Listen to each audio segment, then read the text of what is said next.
हमने यहाँ नया ट्रेंड सेट किया है कि कोई मजलूम बेगुनाह बेदर्दी से मारा गया, उसकी वीडियो वायरल हुई इरशाद रांझानी को जिस रहीम शाह मुलजिम ने कत्ल किया। उसके बाद वो वीडियो वायरल हुई जिस पर मैंने सोशल मीडिया पे नॉन पॉलिटिकल किसी एजेंडा के बगैर कॉल दी कि इस जुल्म के खिलाफ, इस बर्बरियत के खिलाफ सब एक हों।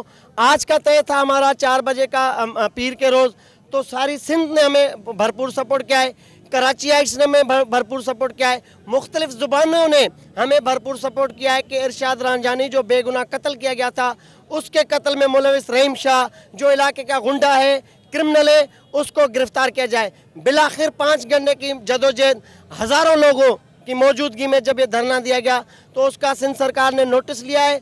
बिलावल भुट्टो की हिदायत पर 2 मिनिस्टर्स उनके, सईद गनी साहब, नासिर शाह साहब यहाँ पहुँचे। उन्होंने अश्योर कराया कि वो थाने में अपनी मौजूदगी में रहीम शाह के खिलाफ, DSP के खिलाफ और SHO शाह लतीफ़ के खिलाफ कत्ल का मुकदमा अंडर सेक्शन 302 के तहत दर्ज करवा रहे हैं और उनकी गिरफ्तारी अमल में ला रहे हैं। जिसके बाद हमने थोड़ी देर के लिए डिस्पर्स होने का फैसला किया है कि वहाँ जा रहे हैं, क्योंकि मकतूल का जो भाई है मुनव्वर, उसकी मुद्दत में FIR हो रही है, तो उनकी दरख्वास्त पर तमाम लोग शाह लतीफ़ थाने पहुँच रहे हैं।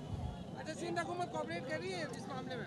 बिल्कुल, सिंध हुकूमत पहले तो कोई कोऑपरेट नहीं करती, क्योंकि जब हमने प्रेशर बढ़ाया, सोशल प्रेशर बढ़ा, मुख्तलिफ तंजीमों ने हिस्सा लिया, उसमें मैं किस किस के नाम लूँ, सब लोग प्रैक्टिकली शाहराह फैसल कारसाद पर मौजूद रहे। जिसके बाद हुकूमत को होश आया और उन्होंने हमारी हिमायत का ऐलान किया और इंसाफ के असूल की यकीन दहानी कराई।